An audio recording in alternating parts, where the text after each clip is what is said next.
A tense courtroom, a powerful alpha on trial, and a shocking revelation about a hidden relationship. Part 66. The wait was more agonizing than the entrance. Avery tapped her heeled foot against the tile floor as she sat on the stone bench outside of the arena. Mitch scowls over at her, and Hayden puts his hand on her leg, forcing her to stop tapping. The silence is too much, and Avery abruptly stands up and begins pacing up and down the hall. Alvey, sit down. You'll weigh yourself out, Mitch orders, and Avery glares at him, rubbing her neck. I'm too warm. I feel dizzy, she complains, unbuttoning the final two buttons of her shirt. Both men stay focused on her face, shaking their heads at her. Avery's phone buzzes, and she pulls it out anxiously. It's a good luck text from her sister, rife with emoticons and thumbs up. To my agent extraordinaire, Madeleine Nogan. Heartfelt thanks for your unfailing patience, enthusiasm. Wary smile makes its way onto her lips, and she sends back some heart emojis. Lilith was on the other side of the door.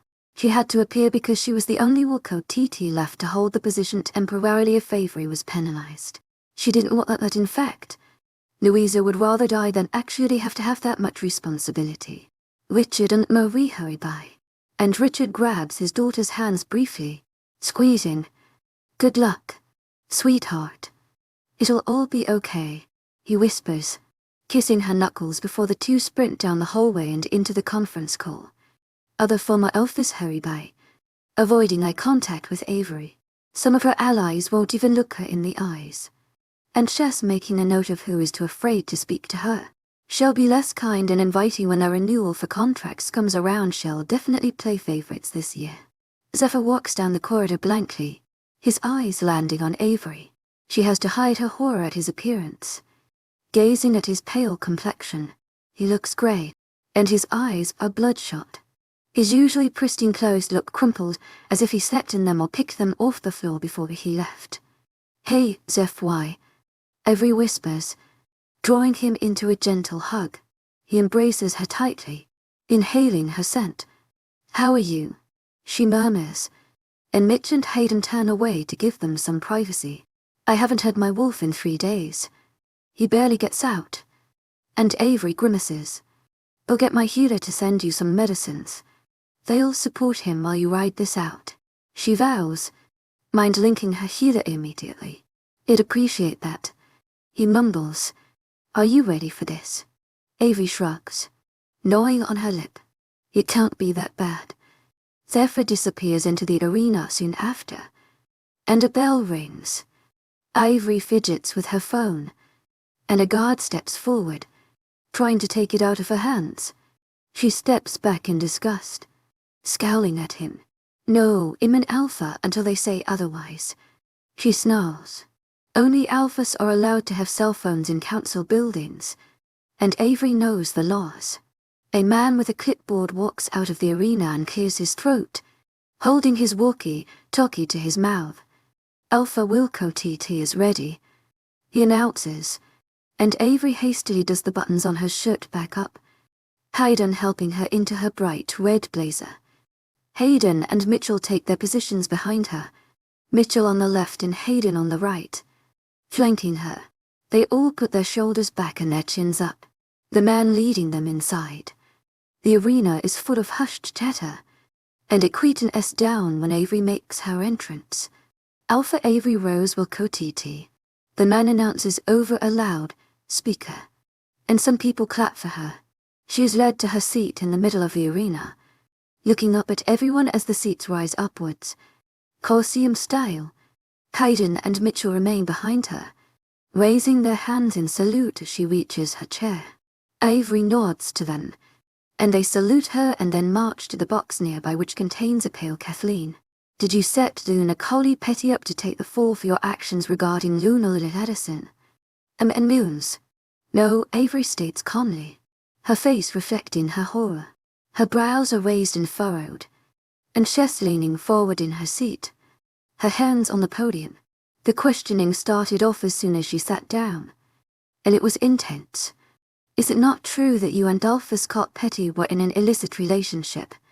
The same man growls. 7 years ago. Yes, we were. And I wouldn't call it illicit. Everybody, including you guys, knew about it. She responds, her tone irritated. Is it true that you two are currently in a relationship? The man roars, and Avery bolts up from her seat, her eyes flashing. The crowd rumbles, and everyone chatters nervously. The head of the council bangs his gavel against his desk. Silent. To my agent extraordinaire, Madeleine Noban. Heartfelt thanks for your unfailing patience, enthusiasm. And everyone quit an S down immediately. No, and I resent that accusation. Avery snarls. You never ask male alphas questions about their relationships. And I ask that I be treated fairly. Avery makes eye contact with Scott. And he nods firmly, giving her a thumbs up. You cannot be treated fairly, because you are simply not a male alpha. The man spit. Avery clenches her fists, forcing herself to stay relatively calm. Don't explode, it'll make us look terrible. Sonia utters quickly, redirecting as much energy as she can into holding her temper. She sits down and clasps her hands, leaning forward to speak into the microphone. I am horrified by your sexist bias. I would like to have a different questioner, preferably one of the female gender, as it is clear that you will not ask any questions during this session.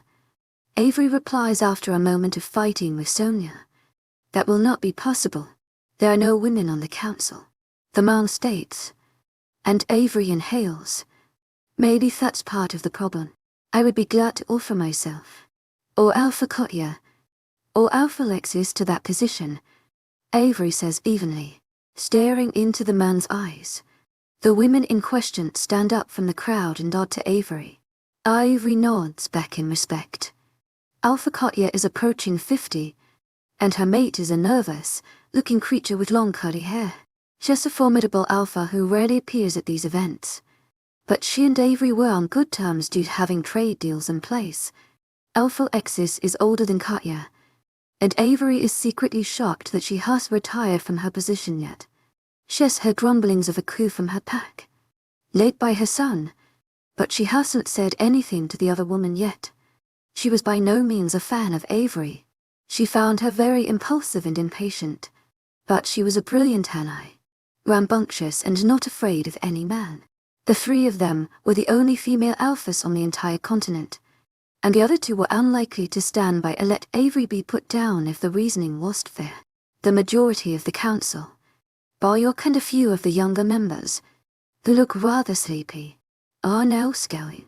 Before the man who had questioned her before could open his mouth, one of the older members cleared his throat and stood up. We will take a break for tea. The conference will resume in 15 minutes, he announces, and the council storms out of the room in one group. Avery rubs her neck, closing her eyes and inhaling slowly as she leans her head against the podium. Hayden immediately hurries onto the stage, as do her parents, Kathleen, and Mitch. Louisa is trying to get over to them, but it's taking her longer as she has to waddle now. Are you okay? Maria asks quickly, and Avery shrugs blankly. I didn't lose my temper. She sighs, running a hand through her hair.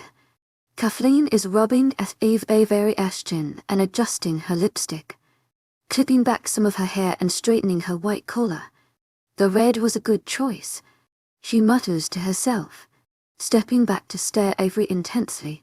Power dressing is always a good choice. Louisa manages to sigh as she gets to them, rubbing her stomach. How is my niece doing? Listening to her favorite auntie Ganti getting in trouble, she asks with a weak smile. She isn't happy. I think she's your biggest supporter. Louisa nods, taking Avery's hand and resting it onto her bump, letting her feel the kicking. Good. I think she's the only one I have in your side of the crowd. Ivy grimaces, and Hayden shakes his head. My former pack is on your side for definite, and fair old, school anti-female alpha. Nobody is happy with how the council is using its power to force you to be here. Resting a hand on her back gently, Scott is silent, nodding along with Hayden. My pack supports you. It always will since you took the lunar role briefly 7 years ago. And Avery nods, slowly. That's good to hear. She murmurs. High heels can be heard on the stage, and everyone turns to make eye contact with Wilcott, whose mate is trailing behind her. To my agent extraordinaire, Madeleine Nilben, heartfelt thanks for your unfailing patience, enthusiasm. Good to see you again. I brought Ellie with me today. She's very unhappy with the treatment you're receiving, she states in her deep voice.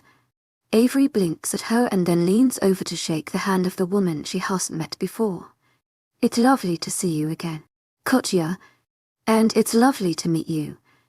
To my agent extraordinaire, Madeleine Nilben, heartfelt thanks for your unfailing patience, enthusiasm. Avery smiles grimly, and Katja straightens up. We plan on filing a complaint on your behalf for that man, she informs her, her tone sharp and irritated. We should stick together. The worst inquisitors are of the female alphas, especially the ones who don't conform. Katja is gay. She and her mate were together over 30 years, and that, 30 years ago, was met with almost as much horror as Avery being marked as an unfortunate was. The older woman had reached out when Avery was branded, and they had established some communication, but Avery would say they were more allies than friends. I think a lot of complaints will be filed about this, especially about this wasting everybody's time. Richard grumbles.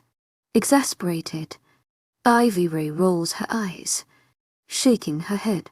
They need to make sure in a suitable alpha. I don't blame them for the meeting. She groans. Men don't get called for a meeting, even though almost all of the problem alphas are male. Marie sniffs. Her disdain for the entire thing was apparent. Skulked up to the group, and Richard pulled his wife away to let the alpha through. He simply rests a hand on her shoulder, gently squeezing it. Are you okay? Glancing up at him. That's what I should be asking you. He chuckles. I'm fine. I'm hanging on up here. She rolls her eyes, and he releases a dry laugh. I can tell. You're keeping your temper, and the questioner is ready to leap over his table and kill you for it. He snorts, glancing around the room. People are trickling back in, and fair gathering in small groups, glancing down at the center where Avery's friends and family have congregated. Some of her allies who gave her a heads-up nod firmly to her, and she nods back to them. The ones who didn't inform her about what she was informed don't get a nod back, merely a blank stare. Some of them pale, and the rest quickly look away. Meredith waves to her and Avery nods to her, slightly confused by her friend's eager movements. The red quickly makes her way down to her. Hi, you're doing great. She beams, nudging Ephra out of the way and squeezing her best friend tightly. Yeah, I don't think I am. Watching Scott return to where his beta is sitting, she gives the man a nod, and he gives her two fingered wave. What do you think they're going to ask about next? Meredith asks curiously, sitting on a friend's lap and looping her arms around her neck. Avery puts her hands behind Meredith's back to secure her, so she doesn't fall. Maybe about my sex life. I haven't seen Roman here yet, so he might be on the witness list. She shrugs casually, and Meredith scoffs. I wish them good luck. It'd have more success talking to a brick wall. I doubt he'll be any different under oath. She snorts, patting down some of Avery's hair. Yeah, hopefully. Avery laughs, and Meredith grins at her. You'll do amazing. I've got to go and find my mate. She beams, kissing Avery's nose lightly before hopping up and wandering off. Avery shakes her head with a laugh as she watches her friend retreat. A bell rings, and Avery rolls her shoulders back, inhaling slowly. Are we ready for the next round? Sonia asks warily, and Avery bites the inside of her cheek. We'll find out now, I guess. She sighs, hugging each of her friends. Kathleen straightens her collar one more time before giving her a firm nod and going to sit back down beside Mitchell, who is heavily invested in something on his phone. Avery focuses on him for a second, because she can see his brows furrowed. What's wrong? She links him, slightly concerned. Nothing big. Just checking in with some of the generals. He quickly reassures, looking up from his screen and shooting her a big smile. Okay, keep me updated, she responds, closing the link and tuning into her parents' conversation. Her mother and Louisa are whispering to each other, and Louisa looks slightly cross, which makes Avery curious. Now isn't the time to question it. To my agent extraordinaire, Madeleine Noble, heartfelt thanks for your unfailing patience, enthusiasm. So she'll ask about it on the way home. Richard claps his daughter on the shoulder and then returns to his seat, taking his wife with him. To my agent extraordinaire, Madeleine Noble, heartfelt thanks for your unfailing patience, enthusiasm. Louisa, Hayden and Ethel remain on the stage with Avery, glancing at each other nervously. It'll be fine, York mutters, excusing himself to the chambers of the council. Zephyr is called for by his beta, and he hurries off too, after giving Avery a quick hug. Hayden and Louisa stare at each other, and then at a slightly amused Avery. Lisa, this is my new gamma. Hayden, you both like making fun of me and you're both parents. I feel like you'll get along well. She chuckles lightly, and they both shoot glares at her. What? It's your second time meeting. I thought a proper introduction would be important since he has a title now. And you're not in a prison jumpsuit. Avery protests. Sonia giggles at the memory of Louisa in a prison jumpsuit. Be serious. This is your trial. Louisa chastises, and Hayden nods, pointing at Louisa for emphasis. Think about your answers before you speak. They can fine you for any type of disrespect. Hayden warns her, and it's Louisa's turn to nod and point at him. Avery rolls her eyes, and hugs each of them, shooing them away. They're both emitting a lot of nervous energy, and she's particularly sensitive to it today. She needs to be alone for a minute to collect thoughts. She takes a minute to compose herself, and then opens her eyes, looking around the amphitheater. It's almost full, and she looks around, making a note of who's missing. Lancaster's the most prominent face that she can't see, and she makes another note that neither Ryan nor Carol in either his pack has no representation here today. She frowns slightly at that, not appreciating the snub. It was a courtesy to attend trials like these, even if you didn't know the Alpha. In his case, he definitely knew her, so the snub was either intentional or he was testifying, which she doubted he would do. Alpha Wilcott, are you ready to continue the questioning? A young man asks her quietly, and she nods firmly. He scampers off to where the council sit and inform them of her answer. Her eyes follow him, and he looks over his shoulder anxiously. York is getting comfortable, chatting to some of his colleagues. The older men are arguing with each other, stopping when they notice her staring. One of them prods a younger man, and he stands up reluctantly. I will be continuing the questioning of Alpha Avery Wilcott. He sighs into the megaphone, a microphone being clipped onto him. Avery rolls her eyes and sits back, folding her arms and shaking her head to get her hair off her shoulders. We will start with your affiliations. He manages to get out after looking at a page that was slid to him. Avery merely nods, sitting up a little. Who is Ronan Lancaster? He begins. He is an Alpha on the West Coast who I have a peace deal with, in order to trade safely. She explains briefly, staring at him blankly. The man looks nervous as her eyes continue to bore into him. Who is Alpha Katya Amaro? He reads off his list, squinting at the words. She's an Alpha who is here today. I have trade deals with her, and we have known each other about 6 years. She clarifies, wondering who else is on the silly man's list. How about the McConaughey couple? We have noted you make frequent calls to them every week. Avery refrains from rolling her eyes. I have a good business relationship with Mike McConaughey. Meredith McConaughey is one of my closest friends, hence the frequent calls. She nods. 7 times in one day. Raising an eyebrow. What? Is there a limit on my phone? She grumbles under her breath before sitting forward to the microphone. We had an exciting day. We were filling each other in. There's a moment of silence as the man goes down his list. She knows that she makes him nervous, and she revels in the fact that her questioner is afraid to ask her questions. What is your connection with Alpha's Effa Addison? He asks nervously. She is a friend and an ally. We both sit on a rogue management board. She drawls, glancing at Effa, who nods, looking slightly confused on why his name has been brought up. Is it true that you took his mate in before her attack? The man questions, walking down the steps to the flat middle part. Yes, he believed their pack might be a danger to her due to his breaking from tradition. It was better to be safe than sorry. And my pack is safe.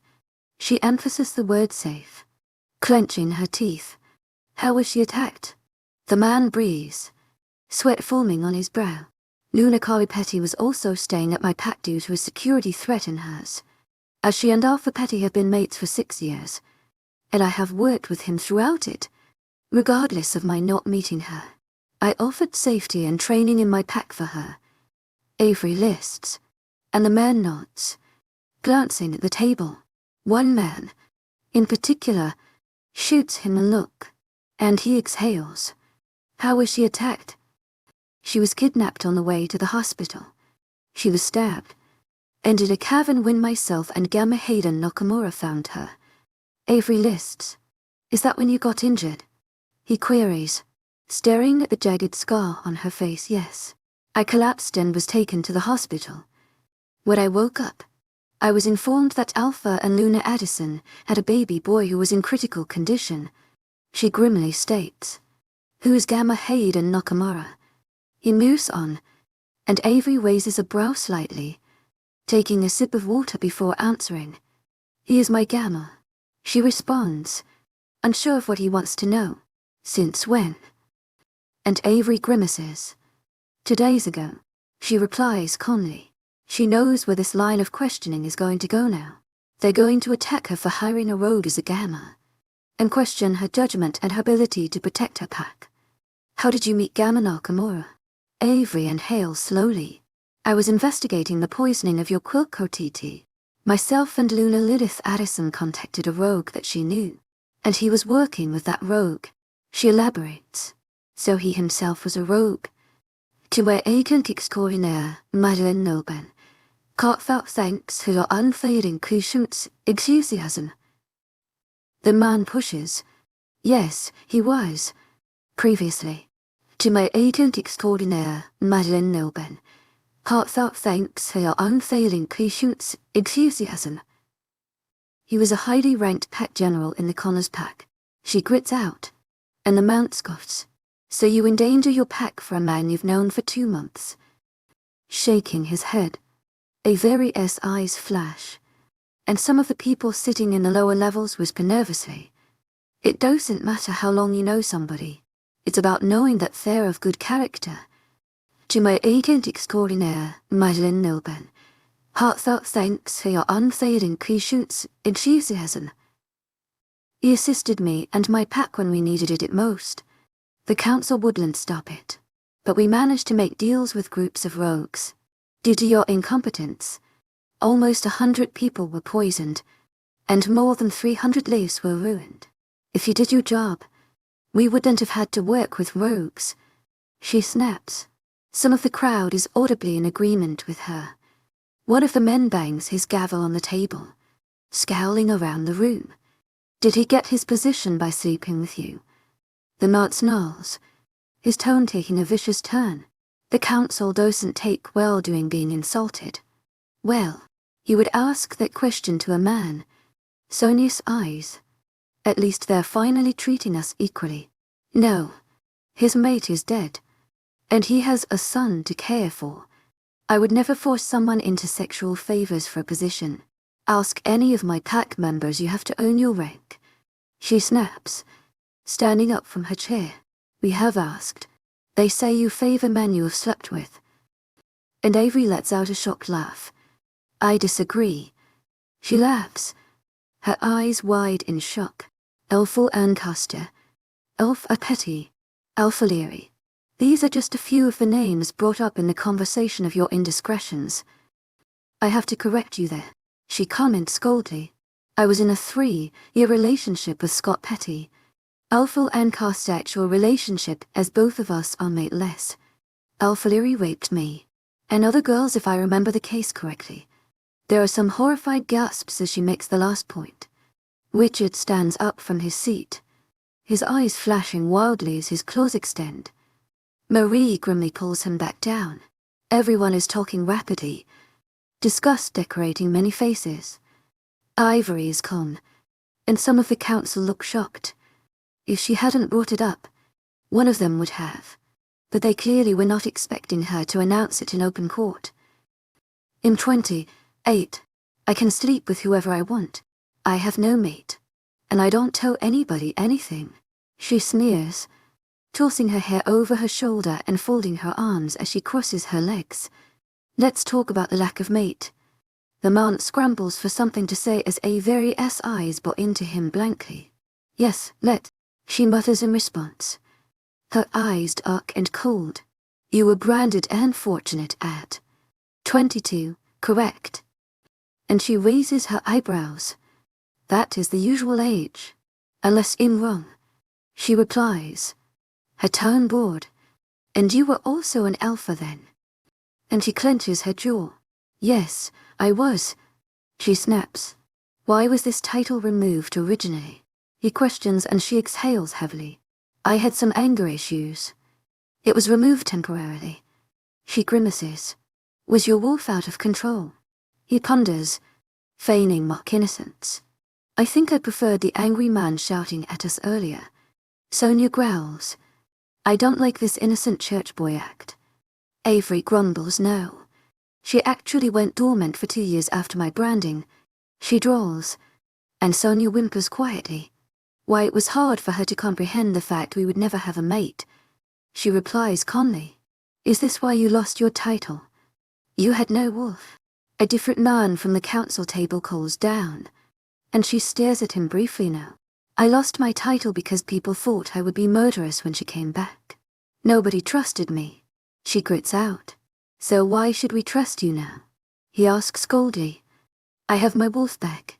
I went through intensive anger management courses and classes. I have worked as a deputy alpha for years with no problems or citations. In 2 months, I have improved pack morale and created a sexual health and anti-violence clinic in my pack. I have increased pack productivity, expanded our production range, improved our pack relations globally, and I have made new peace agreements.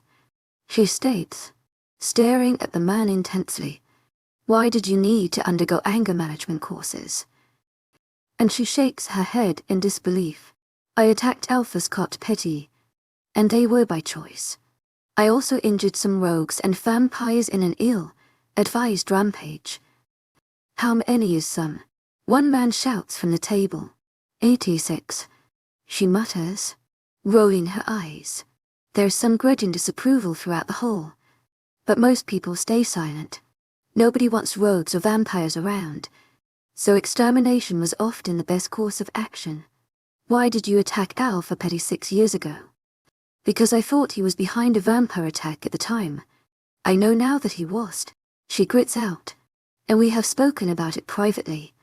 I cannot disclose the results of that discussion, as it has nothing to do with this case and investigation into me.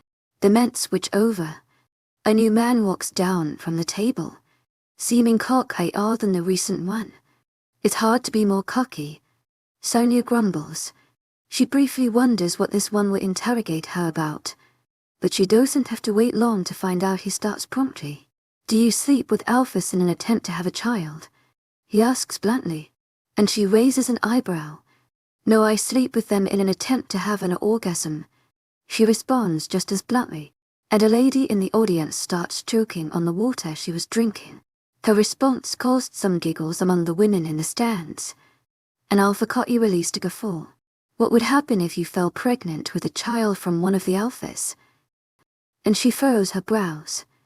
Well, it'd co-parent. She shrugs, trying to ignore the weirdness of this line of questioning. What does this have to do with my being alpha? She asks with a sigh. You are unfortunate. It will be without an heir. He informs her of what she already knew. My younger brother is the heir apparent. He gains the title if I die. She replies in confusion. Alpha Wilcott, the reason you are here today is to establish that you can be a good alpha. You cannot be a good alpha if you have nobody to teach the ways of your pack. He grits out. Hayden widens his eyes and mind-links Avery immediately. You Toby. What? Avery asks in bewilderment, looking over in his direction. Toby, they just said you need a child to teach your ways. You Toby. Other alphas adopt all the time. He insists. He sees her look of slight horror, and he rolls his eyes. You're your mother, figure in his life he is attached to you after less than a week. Use him. He continues. And Avery sighs. I do have somebody to teach my pack traditions and laws. She announces, staring at Hayden. Do it, I have no problems with it. Hayden swears. Are you pregnant? Alpha Wilcott, the man asks in confusion, and Avery hides a smile, turning her head to look at him. No. I'm adopting. She smirks, flipping her hair and winking. Part 67. That statement causes an uproar. Marie grabs onto Richard's arm and pales, her nails digging into his skin. To my agent extraordinaire, Madeleine Nilban, heartfelt thanks for your unfailing patience, enthusiasm. What's going on? She whispers faintly, and Richard glances at his wife distractedly. I have no idea, he mutters to his mate, kissing her temple and rising from his seat. To my agent extraordinaire, Madeleine Nilban, heartfelt thanks for your unfailing patience, enthusiasm. The man at the head of the council table roars, banging the gavel against the table as hard as he can. The table cracks and one of the legs breaks in half. The rest of the council looking hugely uneasy. The crowd doesn't stop, the chattering only gets louder. Hayden sits calmly, clasping his hands. What child are you adopting? The man doing the questioning asks with a curled lip. His disgust is apparent, and Sonia is snarling at it. Tobias Nakamura, she says evenly, and Kathleen releases a little gasp. Lewis's coughing fit can be heard from where Avery sits. When she looks in her sister's direction, she spots Xavier patting her pack, trying to calm her down. How do you know Tobias? The questioner asks. He is the child of my Gamma. She calmly replies, her eyes blank and cold. Her face is entirely neutral, and she has no expression whatsoever. Some of the crowd find it slightly scary, and she can hear the whisperings about how black she looks. She forces her features to soften, the corners of her lips quirking up, her eyes widening, and her left eyebrow working slightly. So are you and Gamma Nakamura engaging in a relationship? He questions, and Avery exhales. No, she simply responds, not giving any more detail than required. Why are you adopting him then? And she sighs inwardly. It's a fair question, and she would probably ask it if she was doing the questioning. He needs a mother, and I need an heir. Co-parenting is a common feature of today's society, she quips, twirling a strand of hair around her fingers. The man with the clipboard seems to be at a loss for words and simply returns to his table. Some of the council put their heads together and have a rapid and hushed conversation, arguing with each other as it continues on. Richard is shooting his daughter looks, and he forces his way into her mind. We are talking about this later, so help me goddess. He doesn't like being blindsided, and his daughter just totally shocked him. Avery very rarely expressed her emotions to him, and they had never spoken about her and her wanting to be a mother. Avery brushes off his statement, and he scowls as his daughter doesn't even look in his direction. Her eyes don't move from the investigators. We're going to take a break. When we come back, we're going to have character witnesses. One of the council members hastily announces before the entire group of them hurries out of the room. A lot of their basis for removing you from power seems to be the fact you didn't have an heir. Hayden smirks as he and Mitchell arrive beside Avery. That was a risky move. Guys, Mitchell mutters, rubbing his face roughly. Kathleen makes him stop, but she glares at her friend. Are you actually going to adopt Toby, or is this all just grandstanding? She pleads, and Avery sighs. I'm going to adopt someone. There was a kid at the orphanage that bonded with me. If I don't adopt Toby, they'll certainly foster him, she says after a moment of contemplation. Kathleen grunts, walking back to her seat while she runs her hands through her hair. The stalls are almost empty now, and Scott walks down with a slightly irritated look on his face. They haven't tried to take my pack away because I don't have kids, he mutters, and Avery shrugs. They see me as a ticking time bomb. They're gonna use anything they can to try to get their way. Welcoming his quick hug, your e-godmother to Annette. To my agent extraordinaire, Mylen Nilbe.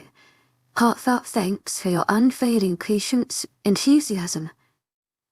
Zephyr mumbles, appearing behind Scott and scaring everyone. Avery looks at him cautiously. He doesn't look like himself, and he actually seems slightly green. Avery rises from her seat and pulls him to the side, resting a hand lightly on his bicep. Are you all right? She whispers, and he flinches, sweat building up on his brow. I think I'm going to be sick, he confides in her, and she instantly jerks away. Like nauseous sick, she clarifies, and he grimaces as he puts a hand against one of the desks, like fainting sick. And Iverius' eyes widen, looking around the room rapidly. Do you need sugar? And he shrugs. I need my mate back, he mutters, and Avery sighs deeply. I'm so sorry, she murmurs. You're doing amazing. Never forget that. He pulls away from her touch and runs a hand through his hair. It doesn't feel like I'm doing amazing. I'm only keeping it together for Annette, he mumbles, and Avery drags him into a quick hug. He sags against her, and she welcomes it, wrapping her arms around him tighter. He doesn't react or reciprocate the squeeze, and she curses under her breath, slowly lowering them both to the ground. Hayden notices what's happening now, and hurries over, taking most of Zephyr's weight into maneuvering the huge man to the ground to the side of Avery. Avery quickly slaps his face, checking his pulse and breathing once he doesn't flint from the slap. Shit, we need a medic, she mutters, beckoning for her mother to come over. Marie walks over the instant her daughter summons her, her brows furrowing in concern when she realizes that Zephyr's eyes are closed. What happened? Kneeling by his side and checking his vitals and patting his body down to see if there were any obvious issues. He fainted. He said he thought he might. Avery grimaces, holding Zephyr's head at the top of his body. Some of the council hurries into the room, and their eyes widen when they see a considerably powerful alpha on the ground. What's wrong with him? One exclaims, and Marie shoots them a glare as she listens to his chest. She ignores them, continuing to press against Effa's ribs. To my agent extraordinaire, Madeleine Nilbe. Heartfelt thanks for your unfailing patience, enthusiasm. What are you doing? One asks irritably, and Marie stands up as the man tries to get closer, in trying to figure out why he passed out. We need to get him to a hospital. She snaps, and the members roll their eyes a little. Ivory stands behind her mother, her eyes flashing black as she stands in front of her fallen friend. Her wolf is protective of her friends, Zephyr in particular. Sonia likes him, and their wolves are like siblings. They've run together a few times, and they get along well, which is unusual. Sonia is usually hugely combative towards alpha males, so that speaks volumes to Zephyr's good nature. We need to continue with the hearing. One man sneers, and Avery flashes her teeth at him, her eyes entirely black as she approaches him. We will wait until Alpha's Effa is safe, as a show of politeness. To my agent extraordinaire, Madeleine Nilben, heartfelt thanks for your unfailing patience, enthusiasm. Keeping her distance from him. She doesn't want to be accused of assault or menacing, and she isn't letting them frame anything that way. Avery plants herself by Zephyr's head again, lifting it onto her lap and holding it on either side of his skull. "Keep it still, Ave," her mother orders, and Avery nods determinedly, making sure he doesn't have any way to squirm out of her hold if he wakes up or starts having a seizure. "Does anybody have an update on when a medic will be here for transport?" Marie asks calmly, and everyone looks at each other awkwardly. Avery scowls, looking around. Scott, Hayden, Mike, and Mitchell grabble in. Avery barks, and the men hurry into action. Scott perhaps a little more reluctant than the other three. Mike nods to his beta, and the man comes to help too. Avery waits until they're all beside their designated limb, and then she looks at her mother. "Will we bring him ourselves?" she murmurs, and Marie nods, a scowl plastered on her face. "We need a guide to the hospital." Marie snarls, and a younger council member steps forward, his hands clasped, and his face screwed up nervously. "I'm sorry, Avery Wilcott TT. You can't leave the arena," he whispers, his face pale. Avery grimaces, and Alpha Cotty steps forward. "Well, go. Keep your beta here," she roughly mutters, resting a hand on Avery's shoulder. "Are you sure?" Avery whispers to her, and the older Alpha nods. "Go ahead. We've got this," she reassures, and Avery slowly removes herself from under Effa's head. Standing to her full height, she nods to Mitchell, who steps back and barks at Agama to take his place. "On my count. You lift," Ivy roars, projecting her voice so that everybody can hear her. A lot of the spectators are frozen in horror in the stands, and Avery grits her teeth. "1, she begins, and the men slide their hands under the chosen sides. 2, the men squat and prepare to lift. Zephyr is scooped off the ground with a series of grunts and gasps. "Everyone okay to walk?" Katya checks, and the men all glance at each other. Archie's heavier than I expected. Alpha Mike chuckles, and Scott grimaces. "Look, McConaughey, everything is heavier than you expected," he mutters, and Mike rolls his eyes good, naturedly. Katya sets the walking pace, and Eddie hurries alongside her, looking hugely intimidated by the number of men around her. "You can leave Eddie here.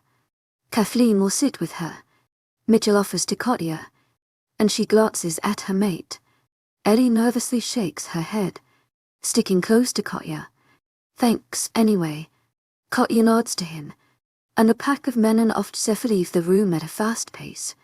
"Let's get this over with," Avery hisses to Mitchell, and he nods, clapping her on the shoulder and returning to his seat. Marie went with Zephyr, and Richard slowly returned to his seat, having hurried to his wife's side where he spotted her kneeling on the ground. "Thank you to everyone who assisted Alpha Addison," a council member announces, nodding to Avery. She raises an eyebrow and slowly lowers herself into her wooden seat, squirming a little as she tries to get comfortable. She's far too warm, and Kathleen notices her tugging at her collar a little. "You okay?" she asks her friend, furrowing her brows in concern.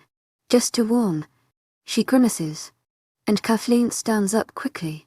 The council are still filing in, so Kathleen hurries over to her friend, clutching a bottle of water from her satchel. "Drink this. It'll tie your hair up," she whispers, pressing the bottle into her hand while hurrying behind her. Kathleen scoops up the mass of blonde and scrapes it into a high ponytail, smoothing any lumps or bumps with her fingers and securing it with a hair tie. Avery is gulping down water like there's no tomorrow, unbuttoning her top button and sitting back a little in her seat. "Do you want to take your shirt off?" Kathleen asks in a hushed tone, and Avery's eyes widen. "I can't. I have a bright red bra on," she hisses and grimaces to herself. "It matches the blazer. You could totally do it and says Effa got sick on it." Kathleen hisses back, and Avery sighs. "Do you have any backup tops?" Avery asks through gritted teeth, glancing at the council who are still standing around and gossiping.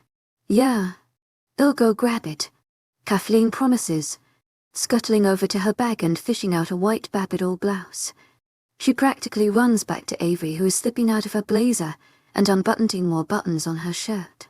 You slide the shirt off. I'll put this over your head at the same time. Kathleen nods, and Avery exhales slowly. I can't believe we're doing this. Sonia sighs. It's this, or we faint like Zeph did. Avery reminds her, and her wolf becomes a lot happier with the idea of the striptease then. Mind linking a countdown. Avery rips her shirt off at the same time as Kathleen forces the Babador blouse over her head. There we go.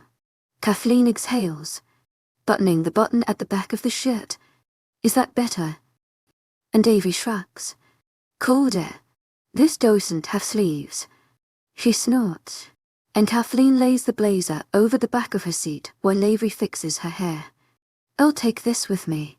Kathleen nods, picking up the shirt from the ground. Perfect. Thank you.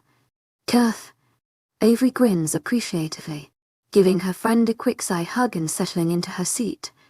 Kathleen returns to her seat, and Mitch stares at her questioningly. Fashion emergency. She shrugs nonchalantly, flicking her own ponytail over her shoulder. You timed it well, or half of the crowd would have gotten flashed. He snorts, watching as people file back into the hall. Yeah, it was lucky. She sighs and leans against her mate a little. To my agent extraordinaire, Madeleine Noble, heartfelt thanks for your unfailing patience, enthusiasm. On the other hand, is trying to figure out who the witnesses who will be interrogated on her are. Lancaster is the only obvious one. Sure enough, as soon as everybody is sat down, the council ring the bell and the spokesperson stands up. First up we have the distinguished Alpha Roman Lancaster. He beams, sitting back into his seat. Roman is led out to a table near the council, and he and Avery glare at each other briefly. Louisa scoffs, keeping her face as straight as possible as her mate nudges her gently. Also on the list today, we have Louisa Wilcott, Faye Wilcott, and a witness who would like to remain anonymous. The man with the scroll announces. Louisa bolts out of her seat, resting a hand on her bump in horror. No, she cries out, shaking her head rapidly. You have to. Xavier whispers to her softly, trying to pull her down to her seat. No, I won't say anything. She hisses to him, her eyes wide as she looks over at Avery. Avery shakes her head, shooting her sister a reassuring look. You have to. You're too close to giving birth to be put in the cells. He whispers, and Louisa whimpers, clutching her mate's hand and sitting down. Louisa is shaking her head frantically as she looks at Avery, and she quickly shakes her own head, her younger sister. To my agent extraordinaire, Madeleine Noble, heartfelt thanks for your unfailing patience, enthusiasm. She mouths to her, and Louisa wails quietly as she sinks into her seat, squeezing Xavier's hand as tightly as she can. We will begin the questioning now. A councilman barks, standing up. Alpha Lancaster, when did you meet Alpha Wilcott? And Roman shrugs. To my agent extraordinaire, Madeleine Noble, heartfelt thanks for your unfailing patience, enthusiasm. We met around 4 months ago. Unofficially, we had been aware of each other before that due to running in similar social and business circles. He informs the court, and the men at the table nod. And when did you last communicate with her? And Roman pauses, frowning. About a week ago, maybe a little less. Running a hand through his hair. HES definitely balding. Sonia rolls, her eyes zeroing in on his patchy scalp. How sad. Avery grunts, keeping her eyes on Roman and the councilman. What was it about? The man asks. She called me to inform me that she had caught a rapist. Looking rather bored. Why was that important for you to know? Did he rape you? The man asks, and Roman coughs, raising his eyebrows. No, one of his victims lived in my territory, he hurriedly explains, red creeping up his neck in embarrassment. Avery grits her teeth. Were you not investigating the case yourself? The man questions. No, it was almost 9 years old. He mutters, and the council frowns. How did Alpha Wilcott find him? To my agent extraordinaire, Madeline Nilben, heartfelt thanks for your unfailing patience, enthusiasm. And Roman shrugs. I have no idea. He simply responds. How did yours and Miss Wilcott's relationship end? The man inquires. To my agent extraordinaire, Madeline Nilben, heartfelt thanks for your unfailing patience, enthusiasm. Avery quietly corrects, resting her head on her hand. To my agent extraordinaire, Madeline Nilben, heartfelt thanks for your unfailing patience, enthusiasm. The man gapes, and Avery shrugs. Alpha Wilcott, not miss, she simply says, shrugging again. It ended with her removing me from her territory. Roman states irritably. He actually left of his own accord. Avery correct, raising an eyebrow. After it was clear that you didn't want me there. He barks, and Avery blinks, sitting back in her seat and staring up at him. She didn't expect an outburst, or any sort of reaction from him. To be honest, she didn't really care if she hurt his feelings while they were here, because he agreed to testify against her. It was a parent who had agreed and who hadn't agreed, which was interesting. She hadn't seen her aunt in days, so she was probably going to be asked about her perspective as she was a more well-known older unfortunate. Louisa had clearly been blindsided, and Avery was concerned for her sister. Any unnecessary stress could hurt her sister at her knees.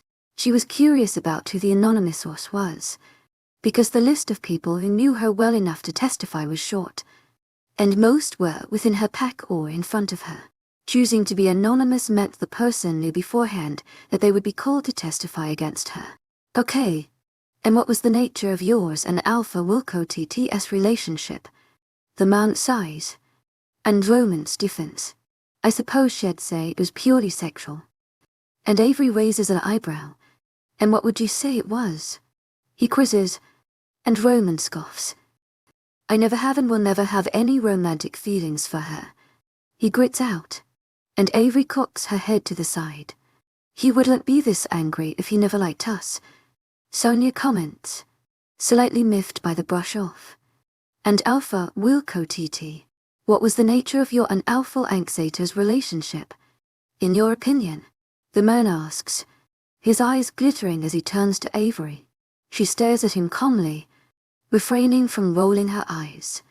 She certainly was going to be one of those dramatic telenovela characters. I would say it was sexual. She responds slowly, stopping herself from passing comment. It wasn't even a good sexual. Sonia grunts. In your last conversation, Alpha Ancaster asked if you were pregnant. Why did he ask this? The investigator asks. Averia's eyes widen, and her jaw drops a little. Roman looks equally startled at this question, clearly unaware their privacy had been violated. Because we had a sexual relationship, Avery states, raising an eyebrow as she forces herself to remain outwardly calm and civilist. The investigator flushes slightly and looks like he regrets asking. If you're Edon stating the invasion of my privacy, I'd appreciate the next witness being called. Avery calls to the council, and some of the men look at each other nervously. Ivory has a way of terrifying them, and she loves it. They have no idea what she'll do next, and they have no standard to measure her by. A messenger enters the room, and instead of going to the council table as everyone expects, the young girl goes straight to Avery. Your presence has been requested at the mating panel after thing. The girl whispers, and Avery slowly nods. What time? She whispers back, and the girl looks at the note in her hands. To my agent extraordinaire, Madeline Nilben, heartfelt thanks for your unfailing patience, enthusiasm. It shouldn't take long, they said. She informs her. Room 18. And I apologize for the interruption. Ivory absorbs the information and then smiles at the girl. It was a very welcome interruption. Thank you, she whispers, and the girl hurries out, nodding to the council before she flees. Are you ready to continue? Avery Wilcott, the head of the council, asks, and Avery nods wordlessly. Beta female Louisa Simons. Please come to the stand. The head instructs, and Louisa gets to her feet slowly, her mate helping her up and looping her arm through his. Beta Simons. Please sit down. One of the council members bark, and Xavier shoots them a cold glare. She's days away from giving birth. In not having her fall, he retorts, slowly walking his mate down the steps and to the table.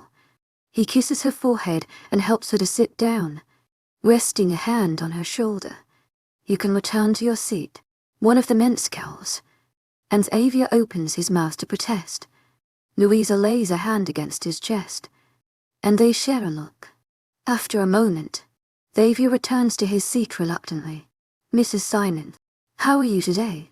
The man doing this round of questioning asks. He seems to be in a much better mood than his predecessor, which is nice, especially since Louisa is more or less always on the verge of tears because of her hormones. I would be better if I weren't being interrogated about my sister. Louisa mumbles into the microphone, seeming scared. She doesn't look up, and when she does, her eyes dart between her mate and Avery, her face pale and grey. We're only going to ask you a few questions. He reassures her. Have you and Avery always gotten along? Louisa inhales slowly, closing her eyes as she searches for the answer she needs. No, but as we've gotten older, we've worked to repair our relationship, she responds calmly. It's public knowledge that we fought like a pair of cats when we were younger. When was this relationship worked on? The man asks, sitting down near Louisa. She turns her body a little so that her bump is facing him, leaning over to the microphone. When I stayed in her pack for a few days, Louisa answers unsurely. It isn't a lie, because she did actually stay in the pack. When you were imprisoned, the man asks yes. While I was imprisoned, I saw a therapist who helped me explore why I was so rude and aggressive to those around me, including my sister. She softly responds, Why were you imprisoned? The man questions, standing up and pacing closer to Louisa. She shifts uncomfortably away from him, glancing at her mate nervously. Because I was disrespectful to Elful Ancaster and my sister. She replies quietly, So your sister put you in prison? The man smirks. If she does that to her own blood, what the hell does she do to her pack members who aren't related to her? No, Elful Ancaster put me into prison. Ivory has had many chances to punish me, and she never has out of respect for our parents. She had to uphold the punishment Elful Ancaster gave. Enthusiasm, immediately insist, shaking her head at the man. The man doing the questioning freezes a little. It seems like he was hoping Louisa would throw her older sister under the bus. Did you ever want to be Alpha? The man asks, and Louisa snorts. No, I'm the middle child. I was next in line. I am content being a beta female. She laughs, flicking her waves back from her face. The investigator deflates a little. It's pretty clear that they were looking for some kind of dirt, and they didn't get any from Louisa. Next witness. The man mutters, waving Louisa away. Louisa's mate quickly jumps up, hurrying over and helping Louisa down the steps from the table, and then up the steps to their seats. Louisa nods to Avery, and she gives her a broad smile and a thumbs up. Liza breathes in a sigh of relief at her sister's positive reaction. She was terrified she would say something that could land her in trouble. She had stayed with the truth for her explanation as well, which calmed her down. She didn't want to be put into the cells for lying on the stand. Aunt Faye is led up the stairs by a guard, and she looks outraged by this. They'll have my lawyers on you, she sniffs, settling into the seat with a scowl on her face. She nods to her niece, and Avery stares at her aunt in amusement. Faye was and remains a Spitfire. She was known in the pack for having an extremely sharp tongue. In her younger years, minding the children took the edge away from her, but she had the famously quick Wilcott temper. Well, begin now. The man announces hasty, glancing at the table and seeing the man at the head giving him urgent looks. You are an unfortunate. Tu es quelqu'un extraordinaire, Madeleine Nilben. Heartfelt thanks for your unfailing enthusiasm. And Faye rolls her eyes. She has little regard for what others think of her. Something she taught Avery at a young age. Yes, of course I am. I have been for over 25 years. She drawls, examining her nails. And so is your niece. Well, since she's being questioned by you lot, I would assume so. She grimaces. Why was she blocked from working with the children? The man asks. And Avery's face drops immediately. Avery sits up, gritting her teeth. That was packed knowledge. And there was no way that the council could know that there was never any file or case or anything to suggest that. It was merely some worried parent. A few years ago, some parents were nervous she was a little aggressive, but this was before her anger management and all of that. She has mellowed out a lot since. Faye explains quickly, looking confused. The only people who knew about that entire debacle were her, the parents in question, and Avery herself. Faye is asked a few more useless questions before the council gives up on her. Thank you for your time. The questioner sighs, looking bored beyond belief. Our final witness wants to remain anonymous, so only alphas will be allowed to remain in the room for their questioning. A man informs all of the witnesses. Most people sigh irritably, but they all leave, leaving around 100 people in the room. The door opens after a minute of silence, and Zephyr and Alpha Cotya walk back in, followed by Scott and Mike McConaughey. They all look a little confused to see so few people in the room, but they take their seats. Avery nods to Zephyr, raising an eyebrow at him walking. He makes eye contact with her and shakes his head, rolling his eyes a little. Avery slowly nods, not exactly sure what he means or is trying to mine out, but rolling with it anyway. We will now be bringing out the witness, the councilman announces, and the room ripples with quiet chatter and questioning over who it might be. A familiar sight enters the room, and a number of alphas stand up at once, eyes flashing. Avery is included, her teeth descending as she stares at the final witness that has been brought against her. Lilith. Part 68. Zephyr has half shifted, his teeth pointed and sharp, his entire face morphing into that of his wolf. He looks terrifying, his eyes flashing from black to red and his shoulders hunching forward as his wolf tries to force a shift. Avery is barely holding back a shift, her claws digging into her palms as she tries to ground herself, just counting backwards from 24, and praying to the moon goddess as quickly as she can, crossing her fingers that her words are heard before anything bad can begin. Alphas who have scented Lilith before have stood up, looking outraged by the appearance by the rogue in their court. Lilith Addison, thank you for presenting yourself to the court. One of the council men booms and the growling almost drowns him out. The atmosphere is tense, and everyone who isn't growling or holding back growls are looking at each other in confusion. Cotya, Scott, Mike, and another alpha who Avery only recognizes are restraining him, holding on as tight as they can. Zephyr is almost breaking out of their hold, and Avery glances between Lilith and Zephyr in horror. Alpha wolves take rejection as needed, but they don't handle abandonment well. Zephyr's wolf forced only protecting Zephyr, but their son as well. Emmett was at the forefront of Zephyr's mind, and when it came down to it, if it was between protecting a child or a mate, children won almost every time. Shit. H.E. is going to kill her. Sonia hisses, and Avery titters. He won't. She's his mate. Avery argues, but her lack of conviction shines through her phone. That hasn't stopped others. Sonia grimly reminds her. I refuse to let her be questioned by the court. Zephyr grits out, his voice completely different to how it usually is. H.E. is usually soft, spoken, his authority carrying through his gentle tones. He sounds gravity and blood, thirsty now. You would be too if somebody ran out on you and your kid. Sonia mutters. I know. I just think he sounds scary right now. Avery snaps, returning to counting down. Sit back down. People are staring at us. Sonia urges, and Avery warily pays heed to her wolf's words, looking over at Zephyr as she does. This was her fight. but she had no issues with jumping into it if need be. Alpha Addison, with all due respect, that isn't your choice. She volunteered. A member of the table responds calmly, but the tremor in his voice is audible for everyone to hear. Achias terrified of the much larger Alpha who looks ripped the head off for anyone in his way.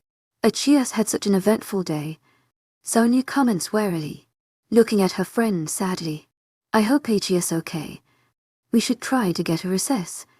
Avery suggests, and Sonia doesn't disagree. Counsel, I would like to request a 10-minute recess. Avery calls, and the table looks at each other, and then back at her cautiously. Why, one asks, and Avery raises an eyebrow. There might be a murder otherwise, she mutters to herself, and Kotya hears her, hiding her smirk. I need a break, she simply says into the microphone. The council murmurs to each other for a minute, and then one of them gives her a firm nod. That's okay, but it'll be 10 minutes and 10 minutes only. Are we clear? And Avery nods quickly. The council pours into the chambers, taking Lilith with them. Avery rushes over to where Ether is still being held back, standing about a meter away as she watches his neck veins bulge. Her eyes widen a little, and she shakes her head at Kotya. Kotya releases Ether's shoulder, stepping away from him. Zeph, if we let you go slowly, will you revert to human form? Avery asks, keeping her tone polite and crisp. Zephyr snarls, shaking Scott off his arm. Scott winces and steps back, arms aloft in the air to show he means peace. Zephyr shakes Mike off, too, and glares at the remaining Alpha until he releases him. Avery holds her breath, ready to tackle her friend to the ground the second anything starts. Zephyr closes his eyes, hiding the eerie red orbs from the world. Slowly, the fur that sprouted from his neck and shoulders recedes, as does the snout that forced its way to the surface. His teeth return to a more human-looking set, although they remain slightly pointed. His return to human form is a lot slower than usual due to him having to rein in his temper and take control of his extremely volatile wolf. Avery could practically feel the concentration and effort that it took for him to regain control. Angered wolves, especially angered wolves who can force a shift, are sometimes almost impossible to handle. You need to calm down before you get fined. If you can't calm down, get the hell out of here. Avery snarls, squaring up to him. Shess here. I had people searching everywhere for her, and she shows up at your hearing, tugging at his hair. Okay, you know Shess alive. Avery barks, and Zephyr scowls. But she isn't with me.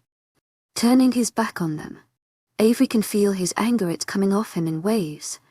Some of the watching Alphas hurry out of the arena, not wanting to get involved in anything that might happen next. Zephyr sinks back into his seat, clenching his fists and forcing himself to breathe. Walk it off. Avery grunts, walking back towards her seat. Zephyr gets up and walks out of the room, Mike tailing him just in case. Avery rests her head on the table, and Scott walks over to her, rubbing her back. It'll be okay. He nods grimly, and a throat clears. They both swivel their heads to where the noise came from, and they spot Roman at the same time. He looks remarkably awkward, which makes Avery feel a little happiness. Even if it's cruel, he deserves all the misery in the world.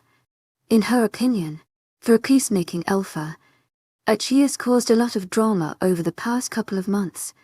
Achias had his pack attack rogues at random, completely unprovoked. The most recent attack was brutal. A various ally found the dead wolves and reported to her immediately, initially expecting the attack to have been vampires.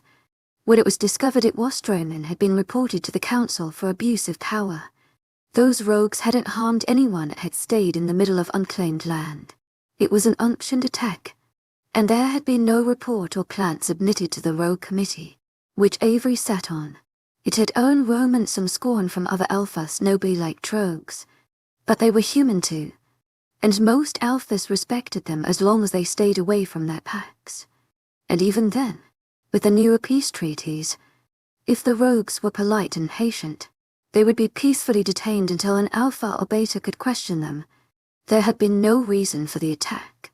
Avery and a lot of her allies had been particularly critical of this, and she suspected news had reached him about their disgust, which is why she couldn't believe that he had been allowed to testify with anyone else. It would have been a conflict of interest. "What do you want?" Avery asks, making her tone pleasant and holding her tone. Her question sounds more like a conversational piece than an accusation or insult. "We've gotten so good at being nice." Sonia scoffs. "I want to apologize," he mutters, staring at Scott, who stands behind Avery like her own personal security guard. "I wonder who would win if they fought." Sonia muses, and Avery considers it before Sonia cuts her off. Shirtless, Avery blinks, not expecting her wolf to be so horny during such an important event. She shouldn't be surprised. Realistically, Sonia was always horny. Apologize for what?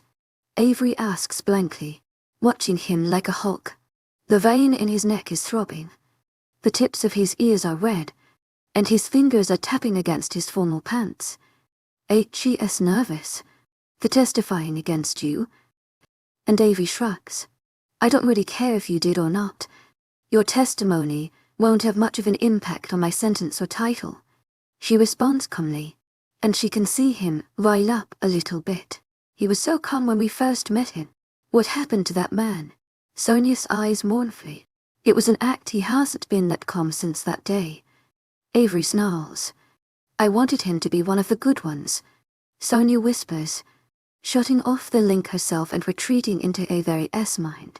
Avery's heart aches for her wolf more than it does for herself. She can manage on her own.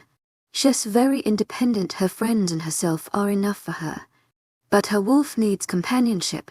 Sonia is alone, and she feels the need for romantic attachment. Sonia had naturally grown attached to Booker. They spent a lot of time together, and since their humans were entangled, they had become close. Sonia had found it hard to attach to anyone else. She had little interest in seeing Scott's wolf again.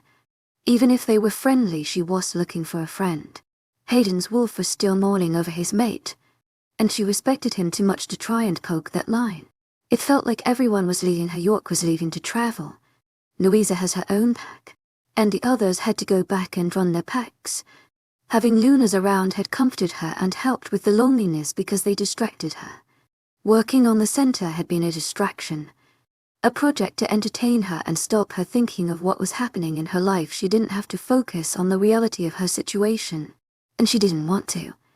Avery is spiraling while Roman continues to talk, and she has no idea what he is saying. "We have 5 minutes," Sonia whispers, and Avery abruptly shakes her head.